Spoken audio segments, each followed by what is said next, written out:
Killing the Dead. A Tale of the Assassin Without a Name by Scott Marlowe. I am authorized to offer you double your normal rate because this job is a bit abnormal. I put my wine glass down, letting the smoothness of the 74 Crucis Sabler slide down my throat and settle in my stomach before responding. Abnormal? How? I was enjoying a bottle of the Shiraz when the gent presently sitting across from me had poked his way through the wine shop's crowd and come to a stop in front of my table. Right away, I'd noticed something different about him. He was middle-aged, with the thinning pate and speckled gray to prove it. The skin of his face was pale from lack of sun, and his smooth and uncalloused hands marked him as a scrivener or scholar. Neither profession earned enough to cover my fee, so if he'd come here to discuss business, I expected our conversation would be short. But then he'd introduced himself. He said his name was Father Kem, here as a representative of a church whose name I promptly forgot. A holy man come to see me? Abnormal indeed, especially since he'd arrived incognito, in attire more befitting of an ordinary citizen than a priest. Briefly, I wondered if he'd come to absolve me of my sins. No such luck. He was here to add to them. We wish you to dispatch a man who is already dead. Narrowing my gaze in confusion, I hoped another sip of wine might help enlighten me. It did not. You want me to do what? Kem's lips turned in a brief smile. I understand how it sounds. I assure you the request is genuine, as is the proposed payment. The man you are to, kill was named Ashunda Rowe. He was a bishop amongst our clergy before he met his end. As you might imagine, that end is of considerable importance since Bishop Rowe was purged. That was the clergy's way of saying they'd burned him alive. It was a fate reserved for the worst of sinners. Dark witches, demon-mongers, necromancers, and probably some others I didn't want to know about. Ashunda strayed from our ranks, Kem said. We caught him delving into the debaucheries of necromancy. I spent my nights sending people to their graves. Necromancers spent theirs raising them. A vicious cycle by anyone's measure. You'll have to excuse me, I said, but I still don't see why you require my services. If you already reduced him to ashes, what more can I do? Kem took a drink of his wine. In my experience, a man's choice of beverage told a tale all its own. Father Kem had ordered a serviceable Merlot, nothing fancy but a vintage some considered an exotic import since it made its way to Alcester from distant lands only once every few years. The story the Red told about Father Kem was of a man who sought worldliness, yet a streak of conservatism impeded that quest by keeping him close to home. In short, Father Kem liked to play it safe, which was nothing unusual as far as my clients went. They'd neither the means nor the will to do what I did. Fortunately for them, people like me were always willing to help for the right price. If only the story ended there, he said, then we'd not be having this conversation at all. I assure you, though, I am not wasting your time. We have it on good authority that tonight, when the clock strikes midnight, Ashunda will rise from the dead. When this happens, we wish you to use this to kill him, once and for all. He slid something long and narrow that was wrapped in vellum across the table. Once I'd picked it up, I knew immediately by its shape and balance that it was a knife. But something about the weight didn't feel right. I undid part of the covering. It was indeed a knife, but one made of purest silver, not the best choice of metals for a killing weapon. I told him so. The blade is blessed, imbued with the power of our God, Kem said.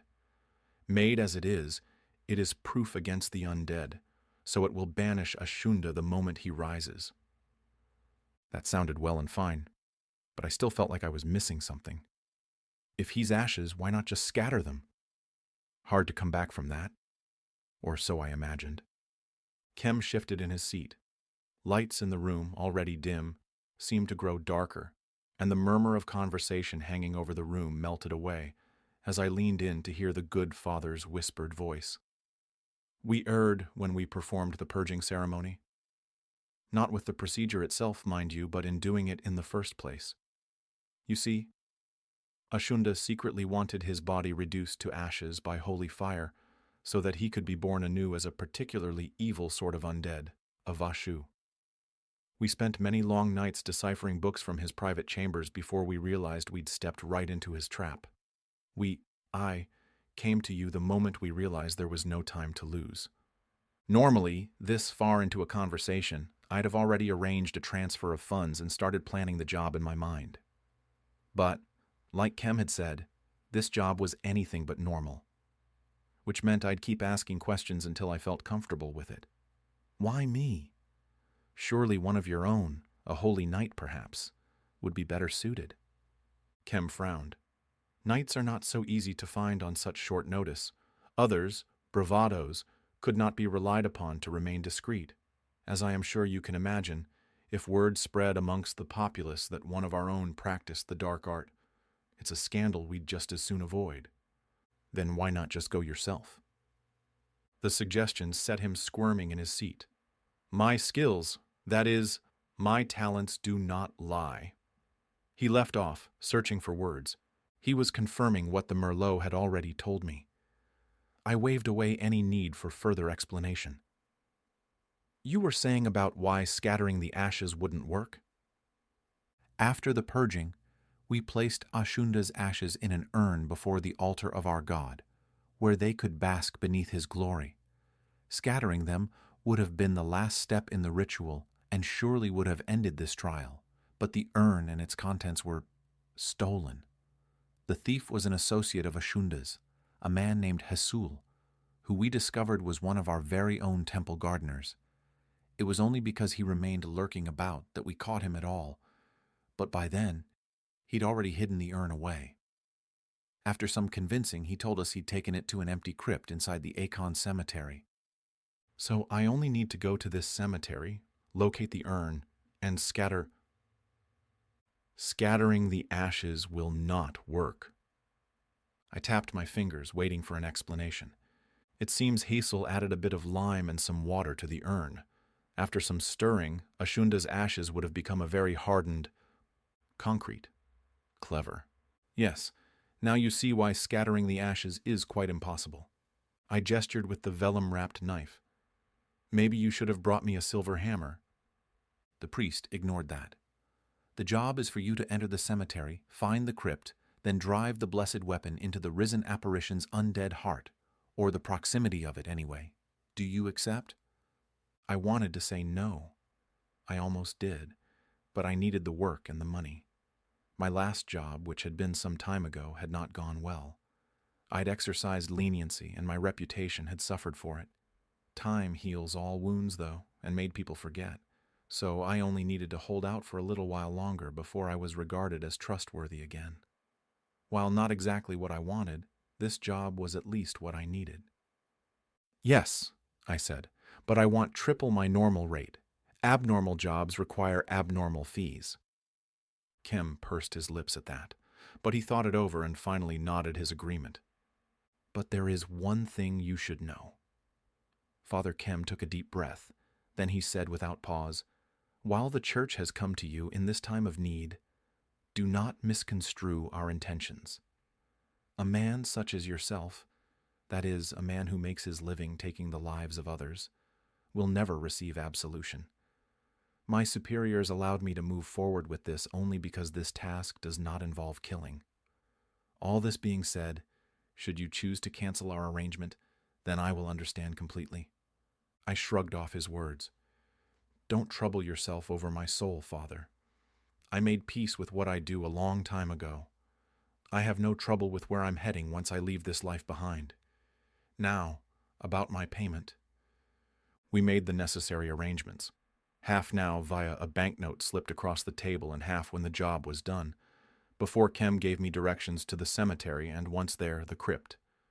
The priest was barely out the wine shop's door when I got up to follow in his wake. I had a dead man to kill. I'd never been to a cemetery before. Right away, I found it unsettling, cold, silent, and dark as pitch. No moon tonight. I didn't know if that was good or bad, not a night for witches at least. I hoped the same could be said for necromancers. Kim's directions, or rather Hessel's, proved accurate, and so I found the crypt quickly enough. It was gray granite, with large stone doors and gargoyles at the edges of a peaked roof. I'd barely had time to approach the place when a voice sounded behind me. "You ain't no priest." I turned to find myself facing 3 men. They were rough-looking, unshaven, with thick arms and shoulders. All 3 carried thick sticks, labeling them more hired thugs than undertakers. With the crypt at my back, they had me ringed in, or so they thought. They might have had a chance if they had pressed their advantage right then. But they hesitated, no doubt because the man's statement had been correct. While my clothing was the right shade of black for a priest, my tunic, tight-fitting pants, and hooded cloak were not the attire of a holy man. Neither were my weapons. I drew my long knives, each 1.5 feet of curved, razor-sharp steel with serrated back edges, and went for the smallest of the 3. I wasn't interested in ending him, only getting by, so I bloodied him with a cut deep enough to give him pause, but not enough to do any serious harm. He hollered in pain and fell back so that a gap opened before me. Before the other 2 could close it, I leaped through and ran. I slipped into the dark, giving them no chance of pursuing. They tried, anyway. The one I'd wounded barked such a litany that it was easy to mark their location as I worked my way back to the crypt. The doors were heavy, but I put a shoulder to one and opened a space wide enough to slip inside. I shook an alchemical glow stick to life, seeing right away that dust on the floor was undisturbed from the entry to the 3 sarcophagi resting inside. No one had been here in a very long time. I exited the crypt, leaving the cemetery with the thugs none the wiser. Those men hadn't been guarding the crypt. They were waiting in ambush, waiting for a priest. I had a pretty good idea which one too, as well as some theories why. But they were just theories, and I'd half a mind to void what obligation remained to me. Assuming Kem didn't cancel the banknote, I already had half the money for a job that looked less and less like a killing and more like something else. I'd been hired for the former, not the latter, but another unfinished job meant another mark against my reputation. I pretended to think about it some more, but really, I'd already made up my mind. Father Kem and I were going to have another conversation about the abnormal. Finding Father Kem's temple proved easy enough. Getting over the short wall surrounding the gardens, even easier. But finding the priest was another matter entirely. The temple grounds were immense. Fortunately, the late hour allowed me to prowl about undisturbed. I found the rectory and promptly shimmied up a drainage pipe to the roof. Picking an access door's lock, I soon padded through the dimly lit halls of the building's interior. The sound of a conversation coming from behind a closed door gave me pause. No sooner had I drawn close enough to eavesdrop when the door opened, and out came the very man I sought. He never even glanced in my direction before starting down the hall the opposite way. I followed, keeping a discreet distance at first, but creeping closer until I was nearly on top of him. Then I grabbed him from behind. With a gloved hand covering his mouth, I put him against the wall and let him see it was me. Slowly, I withdrew my hand so that he could speak. He probably would have if my knife wasn't at his throat. I hadn't come to kill him, though, only to get answers, but he didn't need to know that just yet. There were no ashes in the crypt, I said. There was nothing except for a trio of hired thugs waiting for a priest, though I think they would have been perfectly happy bashing my head in instead if I'd let them. Kem digested what I'd said. Gradually, as he realized I wasn't going to kill him, and as my words sank further in, the wide-eyed look of fear faded from his visage. Hessel lied. It's the only explanation. Yes. I wasn't entirely sure Kem hadn't set me up until that moment. Something in his voice told me he hadn't. The question is why. I don't know. I think I do. I'd worked it out on the way over. Hessel assumed you'd be the one to go after the ashes. He hired those men before that, telling them where and when to wait for you. But why? That depends. Tell me, how did you find out about Ashunda? He tried to recruit me to his cause. I'd been working beneath him for some time. I never even suspected. Perhaps something I said during one of our conversations made him think I might be sympathetic. I was not. I turned him in. I see. That explained a lot. Jesus was acting in his stead, seeking revenge, and? Those men were armed with clubs, not knives. Maybe they meant to beat you to death, or maybe they only wanted to hit you over the head and take you captive. Either way, I think we need to pay Jesus a visit. You haven't purged him yet, have you? Kem flashed me a look of admonishment. We only purged the truly evil. Hessel is alive and well. We locked him downstairs in a kitchen storeroom. In fact, I had just finished reporting to my superior and was on my way to check on him when you waylaid me. Well then, by all means, allow me to delay you no longer. I followed Father Kem to the rectory's kitchen, down a narrow stair, and to the storeroom. One look inside was enough to see that things were amiss. Hessel was gone. Where would he have? Kem started to ask. Perhaps to the cemetery? No, the ashes weren't there. You said they were stolen, and that you found Hessel not long after. How long? Kem thought for a moment. Not very. We placed the urn before our god's altar at 3 bells. It went missing half a bell after that. We found Hessel lurking behind the chapel almost immediately thereafter. That gave him maybe 40 minutes to mix the ashes into concrete and carry them somewhere before getting caught. Having the time to accommodate for the return trip and taking away some more for the mixing, how far could he have gotten in 10 or 15 minutes? Not far. Probably not even past the temple walls. I told Kem as much. The priest's expression became one of annoyance, directed wholly at himself for believing the man's story. You said Hessel was a gardener, right? Kem nodded. Is there a tool or supply shed somewhere on the grounds? I was thinking of the lime. Kem's face lit up. So was he. We store the gardening supplies in the stables. Then I'll bet that's where he took the ashes. He may even be there now. Kem told me where to find the stables. Immediately, I made for the stairs. The priest looked like he meant to follow until I turned and told him to wait here. He didn't protest. If anything, he looked relieved. I turned back to the stairs and dashed up them. I had a job to finish. But for the usual horses and priestly carriages, the stables were empty. I even found the alcove with the gardening tools and supplies. But there was no Hessel and no urn. Then I heard voices coming from beneath me. I started looking for a way down.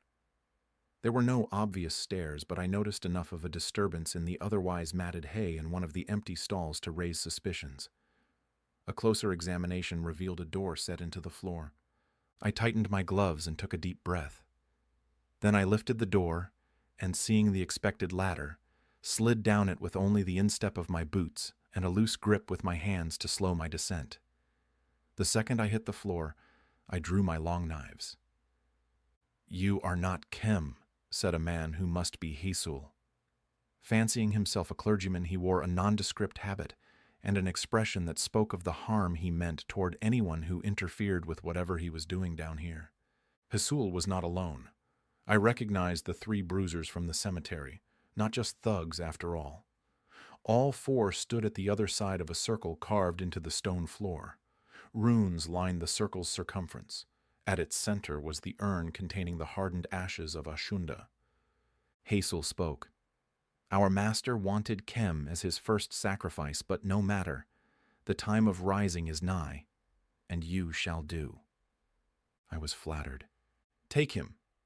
With clubs in hand, the 3 bruisers, mindful of not crossing into the circle, ran around it and came at me. I wasn't nearly so careful. With long knives ready, I charged right into the middle of the circle and, wincing even before my soft-shoed foot had hit it, kicked the urn as hard as I could. I was hoping Hessel had lied about cementing the ashes. He had not. Kicking it hurt about as much as I expected it might, but it also had the intended effect. Hessel's eyes went wide as the urn clattered across the floor, end over end. Though the top fell off, nothing but a small amount of dust came out. The clanking container distracted the other 3 enough that I was amongst them before they knew what had happened. This time I showed no mercy. I dropped the first one with a slash to the throat. The next I gutted. The third had enough time to raise his club, but that was all. I opened a chasm in his neck. He wasn't dead when he hit the floor, but he didn't last long past that.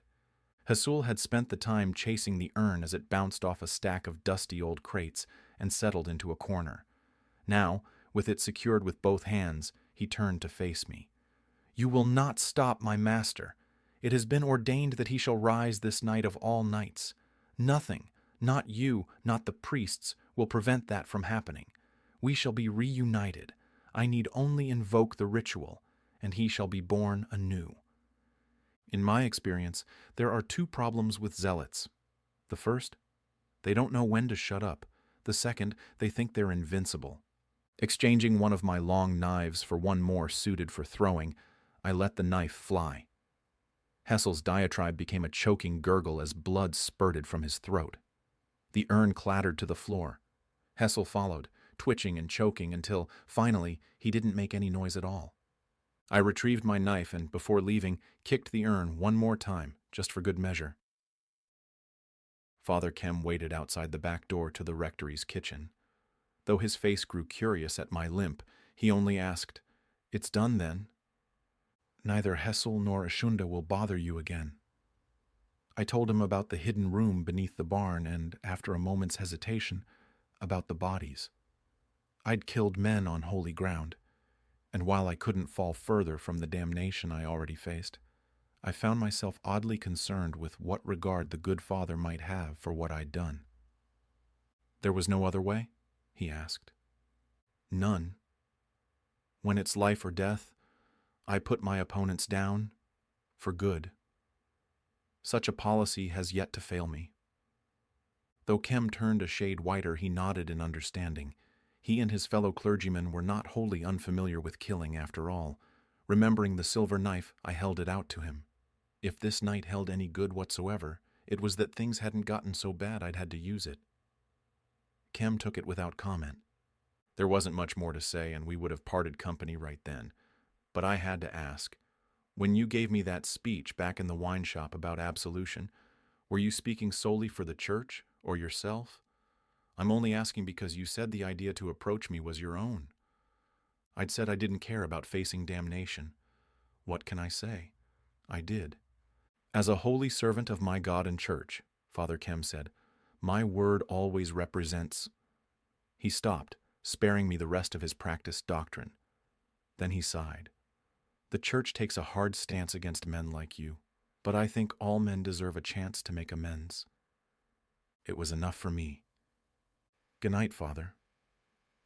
I turned and walked into the dark, wondering if I'd taken one step closer to perdition this night or one step back. You've reached the end of this adventure. If you enjoyed this story, please give it a like and subscribe to my channel to get a notification when each new story is available. You can view all my books and get the latest news by visiting scottmarlowe.com.